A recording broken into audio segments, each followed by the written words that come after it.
Hello friends, looking at current affairs for 3rd April. The news items picked up from the Hindu newspaper are these 11. We'll look at them in detail. The first one, counterfeiting of new notes worries agencies. So, jo new 2,500 notes which have been brought out by the government, they have the same security features. The covert security features have not changed since 2005. So the government had also said that the decision to introduce these new notes, high value currencies, 500 and 1,000 rupee notes, 2,000 rupee notes, was done around May 2016. And if you want to alter the security features, then it requires at least 5 to 6 years. So that is why this could not have taken place. So the covert security features not changed means there are still risks. So that is one point put forth. And another thing is that the 2,000 rupee counterfeit notes, which have been confiscated by agencies now, so around face value of 66 lakh 2,000 fake notes have been confiscated by the security agencies. They have been detected by RBI and state police forces. But the NIA, National Investigation Agency report also, which has come forth, it says that the forensic analysis of these fake notes has shown that they are of very low quality. They are scanned copies or color copies of the original notes. And many of them have been published and printed in Bangladesh. So they are using this Bangladesh currency paper, Prajatantri Bangladesh. So this is regarding that. So this is about counterfeiting notes. Then swap terrorism for tourism. Modi tells Kashmiri youth. So this is in the context of the country's longest tunnel being inaugurated now in Jammu. This is 9.28 kilometer long tunnel. It's called Chenani Nashri Tunnel, which will connect the mountainous districts of Udhampur with Ramban. So this will reduce the travel time between Srinagar and Jammu by 2 hours. So that is there. Also, this several treacherous landslide prone areas will be bypassed because of this tunnel. So this has been undertaken. And Prime Minister Narendra Modi is saying that every Indian dreams to visit Kashmir. So more the tourists, better it is for the economy of Kashmir, and entire country, he says, is with Jammu and Kashmir if tourism is the focus. So focus on tourism rather than terrorism is his suggestion coming to Kashmiri youth. Then the next news item is parties' views sought on electoral bonds. So electoral bonds, we have discussed, they had been launched in the budget 2016-17, budget 2017-18, present budget, and they have not been issued as such yet. So now political parties' viewpoints are sought on this, that how they should be issued. So the suggestion is being sought specifically on when should electoral bonds be issued, whether they should be issued only during elections or they should be there all the time. So this is what is being seen through, because now electoral bonds will be launched. Also, they have been criticized because they bring in more of secrecy rather than transparency, because electoral bonds will be issued and will be brought by a person. So these will be designated banks from which you can buy electoral bonds, and electoral bonds could be brought only by check or digital transactions. And then these people, to which political party they are providing these electoral bonds, the political parties cannot have any details, because the donor will just give the electoral bonds. So the donor, to which political party they are donating, there will be complete secrecy regarding that. But the finance minister is defending this, saying that this will at least ensure that there's clean money coming into the system, because the buying of electoral bonds can take place only through check and digital payments. So that cash is being excluded. So that is the point put forth. Also, another point which has been criticized is regarding the cap on the companies. The companies had a cap that only 7.5% maximum of their previous three years net profits can be used for funding political parties. So now finance bill has been amended to modify the companies' laws, and this cap has been removed. So this has also been criticized, that companies can provide as much as they want to political parties. And also there was a provision of revealing to which political party they are paying the amount. So now that has also been excluded, means they don't have to reveal the name of which political party they are funding as well. So Finance Minister Mr. Arun Jaitley is also defending this, saying that presently the definition of companies has changed a lot. So like Foreign Contribution Regulation Act, FCRA, has changed the definition of Indian companies. So even if they have funding from NRI or foreign shareholders, then the label of an Indian company is different. So that is because of even the FDI being increased in various sectors, then many companies will not be coming under Indian companies, and then their funding from them will reduce. So then we require funding. So how would funding come from? So if we cap those who can fund also, because foreign contribution is not allowed, foreign funding is not allowed for political parties. So that is why he's justifying that we need funds. So that is why the 7.5% cap has been removed. So that is there. So this is about the electoral bonds, the details as we discussed presently. Also, these bonds will be given to the political parties by the donor, and these political parties can then get refund from these bonds from the election commission through the bank account which they have linked to themselves. So this one linked bank account can have all these electoral bonds funding coming into them through the election commission. So that is there.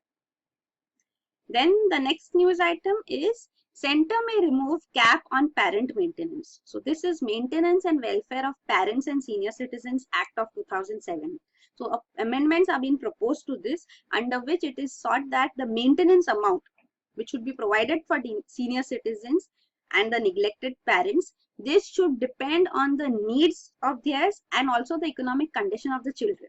So this should be left to the tribunal decide the rate, how much should have to be paid. There should not be any cap. Presently, there's a monthly ceiling of 10,000. So the government had these negotiations done, and now they have decided the ceiling would be removed. So this Act of 2007 has made it a legal obligation on children and legal heirs to provide maintenance for senior citizens and parents. So that is the significance of this Act. Then the next news item is poll panel to buy new EVMs for 2019 elections. So EVMs, electronic voting, have been brought in before 2006. So there are around 9,30,430 EVMs. So these will be replaced because they have completed their 15-year life cycle now. So the M3 type EVMs, which are equipped with self-diagnostic system for authentication of their genuineness, now these would be purchased. So there are 2 PSUs from which EVMs are purchased. So this will be undertaken now. That is the news. Also, they say that these will come with public key interface based mutual authentication system as well. So as we are seeing the EVM issue is coming forth. So now better EVMs will also be purchased. That is coming. That is the news. So there are 2, you can see, Electronics Corporation of India Limited and Bharat Electronics Limited. So these are the 2 public sector undertakings from which EVMs, they manufacture EVMs and the Election Commission purchases from them. And both are independent of each other too. Their source code is also not outsourced. It's kept under controlled environment. So EVMs are secure, has been reiterated quite often now. Then the next news item is judgment day soon for China-backed Myanmar project. So this is Maitson Dam proposed in Myanmar on Irrawaddy River. So this will be the first dam which would come across Irrawaddy River, which is a prominent river of Myanmar. So this was a deal brought in 2011 when Myanmar was ruled by the military, the Junta rule which was there then. Now it is democracy which has come in. Aung San Suu Kyi is a prominent leader there, though she is not the head of the government because of restrictions put on her.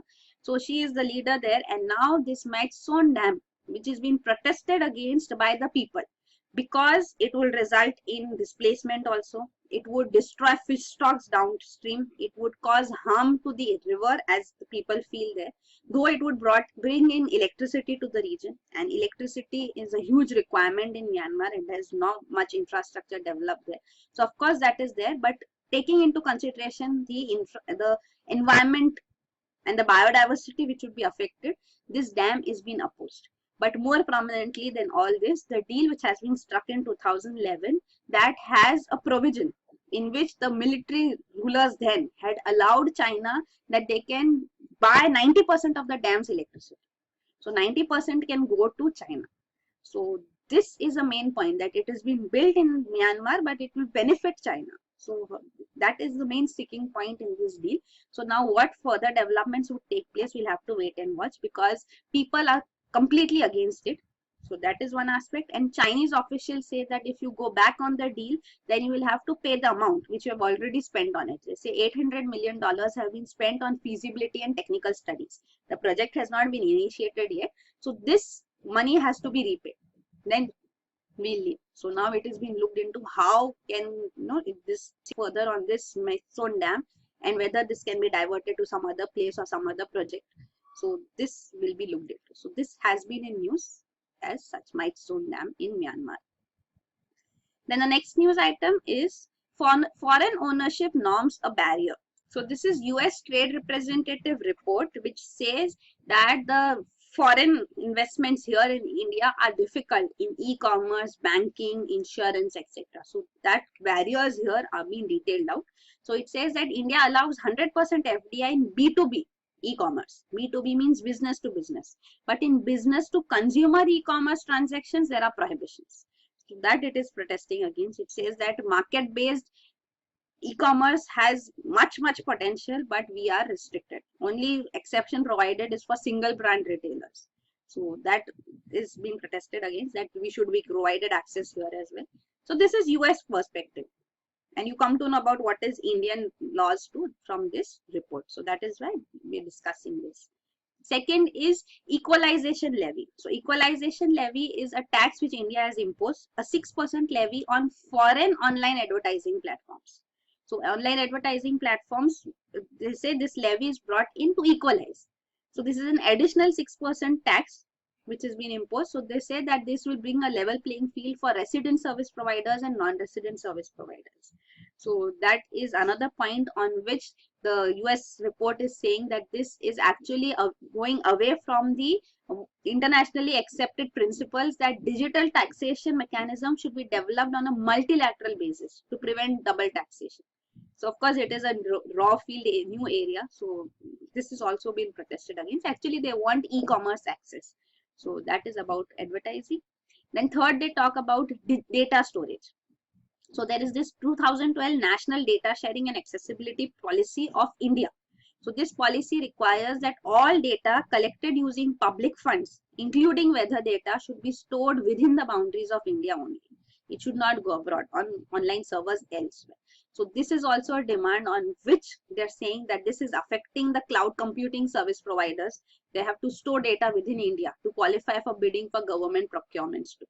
So this is also another point. So this is being protested against. They say that this is restricting the ability of information and communication technology companies which can offer cutting edge services because of such restrictions being put in on data storage.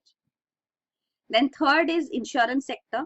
So in insurance sector, FDI has been increased to 49% now. But then recently IRDA, Insurance Regulatory and Development Authority's discussion paper had called for compulsory public listing of life insurance. So this has not been put into effect. This is only in the discussion paper, but US Trade Representative report is speaking about it and saying that this should also not come in. That public listing of life insurers that have been in operation in India for 7 years or more should be there. So they say public listing is done based on various factors taken into consideration by the company. This company specific facts which are analyzed and this decision is taken. How can this be made compulsory? So they are protesting against this too. They are saying this will have a discouraging effect on foreign investors. And finally, on the banking sector, they say that foreign banks are required to submit their internal branch expansion plans on an annual basis. And their ability to expand, it says, is hindered by non-transparent limitations on branch office expansions. So this is also being protested against. So policies of India protested against by US. That is what this is. Then the next news item is GAR raises issues of taxman's powers. So what is GAR? GAR is General Anti-Avoidance Rules. So these are rules which have been designed to prevent avoidance of tax. So that means the avoidance of tax is generally taken up to taking advantage of international tax laws. So means in other countries tax laws are different, in this country tax laws are different. So to avoid taxation, it's not evasion. See, understand the difference between tax evasion and tax avoidance. Tax evasion means you're liable to pay the tax, but you are doing something wrong and evading the tax, not paying the tax. So it's unlawful. But tax avoidance is not unlawful. Tax avoidance means you are having your transactions done in such a way that you don't have to pay the tax. So now this general anti-avoidance rules which are coming forth in various countries, because what has happened is that the global economy has come together.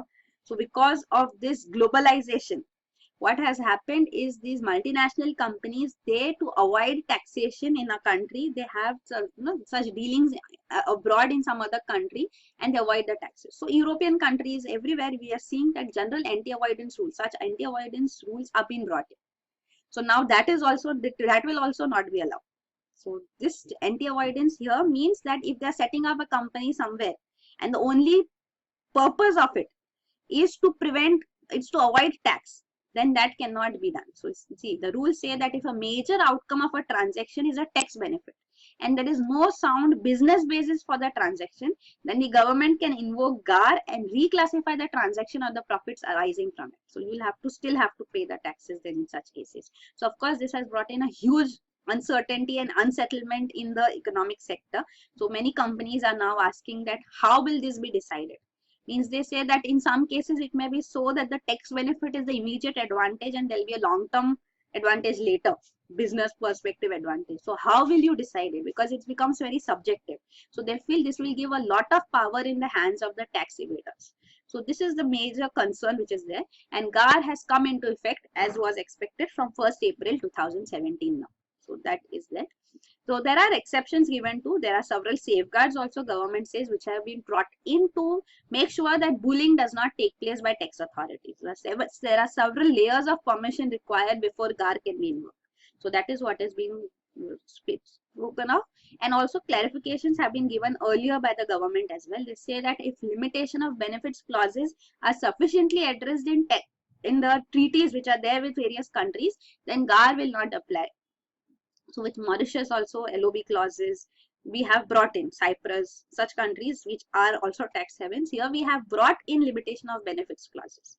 So that's the clarification given to with India, Singapore, Mauritius treaties. So this is relevant only for 50% tax rate for 2 years. So in that, whatever provisions are there, that will be a safeguard. Plus, then there is also another clarification given that if at the time of sanctioning an arrangement, the court has explicitly and adequately considered the tax implications, then GAR would not apply in such arrangements also. So also if an arrangement has been permitted by authority for advance rulings, so this authority for advance rulings have also been set up. So you can ask them and come to know from them, permission can be taken from them, action is being made. So in such cases also, if it has been permitted, then also GAR would not apply. So these are the safeguards in place as well. So GAR, you should know, was first proposed by then Finance Minister Mr. Pranab Mukherjee, anti-avoidance rules, and they have been delayed quite often, and now finally they have been put into effect. Then the next news item is more money will not solve NPAs. Jaitley. So this is the Finance Minister Mr. Arun Jaitley saying that more money means more capitalization given by government to the public sector banks is not the solution for non-performing assets. The solution, because these are rich borrowers who have failed to pay up their dues. So this they are responsible for it. So what if government is asked to make compensation for this, then money which is meant for various social schemes like irrigation, MGNREGA, poverty alleviation, they would be diverted to this. So that's what it is saying. He says that the core NPA problem is about just 20 to 30 accounts, and banks must have the decision-making ability to settle those accounts. So that is being emphasized on. They say that government is also working on reducing the equity. So equity in various banks like in IDIPI bank also, equity of the government should brought down below 50% is being worked on. So earlier Finance Minister had also said that these major corporate units, they had taken a huge amount of loan and they have been unable to pay because of the global financial crisis and the whole scenario. So that is why that they are themselves not to be blamed. It was the global environment which has resulted in this disaster. And now he says that they are responsible and government cannot come in and put in money here. So reasons are given, and of course they want a bad bank established. So when the bad bank justification is provided, they say that they cannot pay, so we have to do something about it. And now we cannot pay, the government cannot pay, so something has to be done about it as well. Banks are responsible for it. So this is the whole mess of NPAs, non-performing assets. So this is regarding the state-run banks too, which India has 27 PSU banks which are there, and government has already provided capitalization. 25,000 crores capitalization has been proposed. Then the next news item is gasoline may power future flights. So gasoline, which will be biofuel derived from grass. So this is a very costly venture presently. So scientists from Belgium have been able to treat grass until it can be used as a fuel, and they have been able to get few drops of gasoline from grass. So that they have called gasoline. So if this can be worked on and can be made cheaply available, then one day they say that grass, which is abundantly available, can provide gasoline, this fuel, which can fly aircrafts also in few years. So that is the expectation here. Then the last news item is fungus that eats plastic may help clean environment. So this is Aspergillus tuberculosis. So this has been, it's a fungus which ordinarily lives on soil, but it has also grown on surface of plastics, and they secrete enzymes on the surface of plastic, because of which the chemical bonds in it break and the plastic molecules and the polymers, the breaking of bonds, which results in disintegration of them. So this may help in bringing in clean environment. So this fungus has also been found on a huge rubbish tip as such in Islamabad in Pakistan, and it has been studied, and this is the result of it, that plastic can be broken down by fungus, and the whole problem which we have, because plastic is persists, it cannot disintegrate easily. So that is the problem which can be resolved through this. So these are the news items. Thank you.